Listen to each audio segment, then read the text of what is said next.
ನಮಸ್ಕಾರ ಬಿಪಿಎನ್ ನ್ಯೂಸ್ಗೆ ಸ್ವಾಗತ. ನಾನು ಪೂರ್ಣಿಮಾ. ಈ ದಿನದ ಪ್ರಮುಖ ಸುದ್ದಿ. ನಗರದ ಪ್ರಸಿದ್ಧ ಲಾಲ್ಬಾಗ್ ಆವರಣದಲ್ಲಿ ಇಪಿಎಸ್ 95 ಬಿಎಂಟಿಸಿ ಹಾಗೂ ಕೆಎಸ್ಆರ್ಟಿಸಿ ನಿವೃತ್ತ ನೌಕರರ ಸಂಘದ 97ನೇ ಮಾಸಿಕ ಸಭೆ ಉತ್ಸಾಹಭರಿತವಾಗಿ ಮತ್ತು ಅರ್ಥಪೂರ್ಣವಾಗಿ ಜರುಗಿತು. ಮೈ ಕೊರೆಯುವ ಚಳಿಯನ್ನು ಲೆಕ್ಕಿಸದೆ ಸದಸ್ಯರು ಎಂದಿನಂತೆ ಹೆಚ್ಚಿನ ಸಂಖ್ಯೆಯಲ್ಲಿ ಸಭೆಗೆ ಆಗಮಿಸಿ ಸಂಘಟಿತ ಚರ್ಚೆಗಳಲ್ಲಿ ಭಾಗವಹಿಸಿದರು. ಸಭೆಯ ಆರಂಭದಲ್ಲಿ ಕಾರ್ಮಿಕ ಹೋರಾಟದ ಹಿರಿಯ ನಾಯಕ, KSRTC staff and workers federation ಅಧ್ಯಕ್ಷರು ಹಾಗೂ 4 ಸಾರಿಗೆ ನಿಗಮಗಳ ಜಂಟಿ ಕ್ರಿಯಾ ಸಮಿತಿಯ ಮುಖಂಡರಾಗಿದ್ದ ಅನಂತ ಸುಬ್ಬರಾವ್ ಅವರ ಆತ್ಮಶಾಂತಿಗಾಗಿ 2 ನಿಮಿಷ ಮೌನಾಚರಣೆ ನಡೆಸಲಾಯಿತು. ಕಾರ್ಮಿಕರ ಹಕ್ಕುಗಳ ರಕ್ಷಣೆಗೆ ಅವರು 5 ದಶಕಗಳ ಕಾಲ ಸಲ್ಲಿಸಿದ ಸೇವೆ ಹಾಗೂ ಹೋರಾಟ ಅವಿಸ್ಮರಣೀಯ ಎಂದು ಸಭೆಯಲ್ಲಿ ಸ್ಮರಿಸಿ ಗೌರವಿಸಲಾಯಿತು. ಹೆಚ್ಚುವರಿ ಪಿಂಚಣಿಗೆ ಸಂಬಂಧಿಸಿದಂತೆ ಸರ್ವೋಚ್ಚ ನ್ಯಾಯಾಲಯ ನೀಡಿರುವ ತೀರ್ಪು ಹಾಗೂ ವಿವಿಧ ರಾಜ್ಯಗಳ ಉಚ್ಚ ನ್ಯಾಯಾಲಯಗಳ ನಿರ್ದೇಶನಗಳ ಕುರಿತು ಸಭೆಯಲ್ಲಿ ಸಮಗ್ರ ಚರ್ಚೆ ನಡೆಯಿತು. ನ್ಯಾಯಾಲಯಗಳ ಆದೇಶಗಳನ್ನು ತ್ವರಿತವಾಗಿ ಅನುಷ್ಠಾನಗೊಳಿಸಬೇಕೆಂದು ಆಗ್ರಹ ವ್ಯಕ್ತಪಡಿಸಲಾಯಿತು. ಇತ್ತೀಚೆಗೆ ಪಿಎಫ್ ಕಚೇರಿ ಆವರಣದಲ್ಲಿ ಇಪಿಎಸ್ ನಿವೃತ್ತರು ನಡೆಸಿದ ಪ್ರತಿಭಟನೆಗೆ ಮಾಧ್ಯಮಗಳಲ್ಲಿ ಸಿಕ್ಕ ಪ್ರತಿಕ್ರಿಯೆ ಮತ್ತು ಸಾರ್ವಜನಿಕ ಚರ್ಚೆಯನ್ನು ಸಭೆಯಲ್ಲಿ ಪರಾಮರ್ಶಿಸಲಾಯಿತು. 2020ರ ನಂತರ ನಿವೃತ್ತರಾದ ಬೆಂಗಳೂರು ಮಹಾನಗರ ಸಾರಿಗೆ ಸಂಸ್ಥೆ ಹಾಗೂ ಕರ್ನಾಟಕ ರಾಜ್ಯ ರಸ್ತೆ ಸಾರಿಗೆ ಸಂಸ್ಥೆ ನೌಕರರಿಗೆ ಬಾಕಿ ಇರುವ 38 ತಿಂಗಳ ವೇತನ ಪರಿಷ್ಕರಣೆ, ಪಿಎಫ್ ಮೊತ್ತ, ರಜೆ ನಗರೀಕರಣ ಹಾಗೂ ಹೈಯರ್ ಪೆನ್ಷನ್ ಸೇರಿದಂತೆ ವಿವಿಧ ಬಾಕಿ ಪಾವತಿಗಳ ಕುರಿತು ಸದಸ್ಯರು ತೀವ್ರ ಚಿಂತನೆ ವ್ಯಕ್ತಪಡಿಸಿದರು. ನಿವೃತ್ತ ನೌಕರರು ಜಿಲ್ಲಾವಾರು ಸಂಘಟನೆಗಳನ್ನು ಬಲಪಡಿಸಿ ಹೋರಾಟಕ್ಕೆ ಸಜ್ಜಾಗಬೇಕೆಂದು ಸಭೆಯಲ್ಲಿ ಕರೆ ನೀಡಲಾಯಿತು. ಅಗತ್ಯ ದಾಖಲೆಗಳು ಹಾಗೂ ಕಾನೂನು ಮಾರ್ಗದರ್ಶನ ನೀಡಲಾಗುವುದಾಗಿ ಸಂಘ ತಿಳಿಸಿತು. ಸಭೆಗೆ ವಿಶೇಷ ಆಹ್ವಾನಿತರಾಗಿ ಆಗಮಿಸಿದ್ದ Indian national trade union Congress ಪ್ರಧಾನ ಕಾರ್ಯದರ್ಶಿ ಎಚ್ಎಸ್ ಮಂಜುನಾಥ್ ಅವರು ಮಾತನಾಡಿ, ನಿವೃತ್ತ ಮತ್ತು ಹಾಲಿ ನೌಕರರು ಎದುರಿಸುತ್ತಿರುವ ಆರ್ಥಿಕ ಸಂಕಷ್ಟಗಳನ್ನು ವಿವರಿಸಿದರು. ಪ್ರತಿ 4 ವರ್ಷಗಳಿಗೊಮ್ಮೆ ನಡೆಯುವ ವೇತನ ಪರಿಷ್ಕರಣೆಯ ಸಂದರ್ಭದಲ್ಲಿ ಹೋರಾಟ, ಉಪವಾಸ ಸತ್ಯಾಗ್ರಹ ಮತ್ತು ಮುಷ್ಕರಗಳ ಮೂಲಕವೇ ನ್ಯಾಯ ಪಡೆಯಬೇಕಾಗಿರುವುದು ದುರಾದೃಷ್ಟಕರ ಸಂಗತಿ ಎಂದು ಹೇಳಿ ಸಂಘಟಿತ ಹೋರಾಟವೇ ಪರಿಹಾರ ಎಂದು ಒತ್ತಿ ಹೇಳಿದರು. ಸಭೆಯನ್ನು ಚಿಕ್ಕಬಳ್ಳಾಪುರ ಕೆಎಸ್ಆರ್ಟಿಸಿ ನಿವೃತ್ತ ನೌಕರರ ಟ್ರಸ್ಟ್ ಸಹಯೋಗದಲ್ಲಿ ಆಯೋಜಿಸಲಾಗಿತ್ತು. ಸಂಘದ ಸಂಘಟನಾ ಕಾರ್ಯದರ್ಶಿ ಮನೋಹರ್ ಅವರು ಸದಸ್ಯರನ್ನು ಸ್ವಾಗತಿಸಿದರು. ಸಂಘದ ಅಧ್ಯಕ್ಷ ನಂಜುಂಡೇಗೌಡ ಅವರು ಕಾನೂನು ಸಂಬಂಧಿತ ವಿಷಯಗಳ ಕುರಿತು ವಿವರಣೆ ನೀಡಿ ತಾಳ್ಮೆ ಮತ್ತು ಸಂಘಟಿತ ಪ್ರಯತ್ನದಿಂದ ನ್ಯಾಯ ಸಾಧನೆ ಸಾಧ್ಯವೆಂದು ವಿಶ್ವಾಸ ವ್ಯಕ್ತಪಡಿಸಿದರು. ಟ್ರಸ್ಟ್ ಅಧ್ಯಕ್ಷ ಬ್ರಹ್ಮಚಾರಿ ಅವರು ಉಗ್ರ ಹೋರಾಟದ ಅಗತ್ಯತೆಯನ್ನು ಒತ್ತಿಹೇಳಿದರು. ಸಭೆಯಲ್ಲಿ ಸಂಘದ ಪದಾಧಿಕಾರಿಗಳಾದ ನಾಗರಾಜು, ಕೃಷ್ಣಮೂರ್ತಿ ಹಾಗೂ ನೌಕರರ ಮಹಾಮಂಡಳದ ಕಾರ್ಯದರ್ಶಿ ಮಂಜುನಾಥ್ ಕೆಎಲ್ ಸೇರಿದಂತೆ ಹಲವರು ಹಾಜರಿದ್ದು ಅರ್ಥಪೂರ್ಣ ಚರ್ಚೆಯೊಂದಿಗೆ ಸಭೆಯನ್ನು ಯಶಸ್ವಿಯಾಗಿ ನಡೆಸಿಕೊಟ್ಟರು. ಎಲ್ಲರಿಗೂ ನಮಸ್ಕಾರ. ಲಾಲ್ಬಾಗ್ ಆವರಣದಲ್ಲಿ ಇಪಿಎಸ್ 97ನೇ ಮಾಸಿಕ ಸಭೆಯನ್ನು ಹಮ್ಮಿಕೊಳ್ಳಲಾಗಿದೆ. ಈ ಸಭೆಗೆ ಬಿಎಂಟಿಸಿ, ಕೆಎಸ್ಆರ್ಟಿಸಿ ಪಿಂಚಣಿದಾರರ ಸದಸ್ಯರು ಹಾಗೂ ಚಿಕ್ಕಬಳ್ಳಾಪುರ ಟ್ರಸ್ಟ್ನ ನಿವೃತ್ತ ಸಿಬ್ಬಂದಿಗಳು ಹಾಗೂ ವಿವಿಧ ವಿಭಾಗ ಹಾಗೂ ಘಟಕಗಳಿಂದ ಬಂದಿರತಕ್ಕಂಥ ನಿಮ್ಮೆಲ್ಲರಿಗೂ ಆಧಾರದ ಸ್ವಾಗತ, ಸುಸ್ವಾಗತ. ಈ ದಿನ ಸಭೆಯನ್ನು ಆರಂಭ ಮಾಡೋದಕ್ಕಿಂತ ಮುಂಚೆ ನಿಮ್ಮೆಲ್ಲರಿಗೂ ಗೊತ್ತಿರುವಂತೆ ನಮ್ಮಿಂದ ಕಾರ್ಮಿಕ ನಾಯಕರಾಗಿದ್ದಂಥ ಶ್ರೀ ಅನಂತ ಸುಬ್ಬರಾವ್ ಅವರು ದಿನಾಂಕ 28/1/2026 ನಿಧನ ಹೊಂದಿದ್ದು ಅದು ದುರ್ದೈವದ ಸಂಗತಿ. ಅವರು ಕಾರ್ಮಿಕ ವರ್ಗಕ್ಕೆ ಅಪಾರವಾದ ಕೊಡುಗೆಯನ್ನು ಕೊಟ್ಟಿರುತ್ತಾರೆ. ನಮ್ಮ ಕೆಎಸ್ಆರ್ಟಿಸಿ ಸಾರಿಗೆ ಸಂಸ್ಥೆಯಲ್ಲೂ ಅವರ ಕೊಡುಗೆ ಅಪಾರವಾಗಿರುತ್ತದೆ. ಹಾಗೂ ನಮ್ಮಲ್ಲಿ ನಿವೃತ್ತಿ ಹೊಂದಿದ ಸದಸ್ಯರುಗಳು ಕೆಲವರನ್ನು ನಾವು ಕಳೆದುಕೊಂಡು ಅವರು ನಿಧನ ಹೊಂದಿರುತ್ತಾರೆ. ಈ ಸಂದರ್ಭದಲ್ಲಿ 2 ನಿಮಿಷ ನಾವು ಅನಂತ ಸುಬ್ಬರಾವ್ ಅವರ ಆತ್ಮಕ್ಕೆ ಶಾಂತಿ ಸಿಗಲಿಕ್ಕೆ ಕೋರಿಕೊಳ್ಳುತ್ತಾ 2 ನಿಮಿಷ ಮೌನ ಆಚರಣೆಯನ್ನು ಮಾಡಬೇಕಂತ ಎಲ್ಲರಲ್ಲೂ ಕೋರಿಕೊಳ್ತೇವೆ.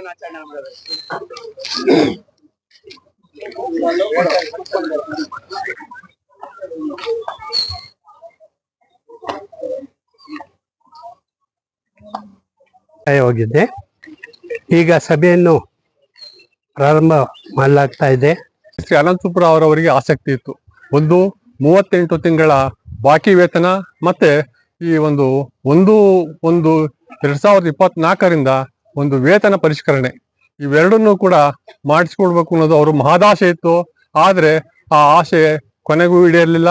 ಆದ್ರೆ ಈ ಮುಂದೆ ಬರ್ತಕ್ಕಂಥ ದಿನಗಳಲ್ಲಿ ಸರ್ಕಾರ, ರಾಜ್ಯ ಸರ್ಕಾರ ಕೂಡಲೇ ಕ್ರಮ ವಹಿಸಿ ಏನು 38 ತಿಂಗಳ ಅರಿಯರ್ಸು ಜೊತೆಗೆ ಸೆಟ್ಲ್ಮೆಂಟು ಇವೆರಡನ್ನು ಈಡೇರಿಸಲ್ಲ ಅಂತ ಅಂದ್ರೆ ರಾಜ್ಯ ಸರ್ಕಾರಕ್ಕೆ ಕಷ್ಟ ಆಗುತ್ತೆ. ಯಾಕೆ ಅಂತ ಅಂದ್ರೆ ಕಾರ್ಮಿಕರೇನಾದ್ರು ತಿರುಗಿ ಬಿದ್ರೆ ಈ ಒಂದು ಸಾರ್ವಜನಿಕ ಜೀವನದಲ್ಲಿ ಯಾವುದೇ ಕೆಲಸ ಮಾಡಕ್ ಸಾಧ್ಯ ಇಲ್ಲ. ಕೂಡಲೇ ರಾಜ್ಯ ಸರ್ಕಾರ ಈ ಎರಡು ಅಂಶಗಳನ್ನ ಗಮನ ಇಟ್ಟು ಅದನ್ನ ಈಡೇರಿಸಬೇಕು ಅಂತಕ್ಕಂಥ ಮಾತನ್ನ ನಾನು ಈ ಸಭೆಯ ಮೂಲಕ ರಾಜ್ಯ ಸರ್ಕಾರಕ್ಕೆ ಆಗ್ರಹ ಮಾಡ್ತಾ ಇದ್ದೀನಿ. ಮುಖ್ಯವಾಗಿ ನಮ್ಮ ಅಧ್ಯಕ್ಷರು ಹೇಳ್ದಂಗೆ ನಮ್ಮ ಕಾರ್ಮಿಕ ಮುಖಂಡರು, ಕಾರ್ಮಿಕ ನಾಯಕರು, KSRTC ಅಂತಂದ್ರೆ ಆನಂದ್ ಸುಬ್ರಾವ್ ಅಂದ್ರೆ KSRTC ಹೋರಾಟ ಅಂತನ್ನೋದು ಎಲ್ಲರಿಗೂ ಪರಿಚಿತರಾಗಿದ್ರು.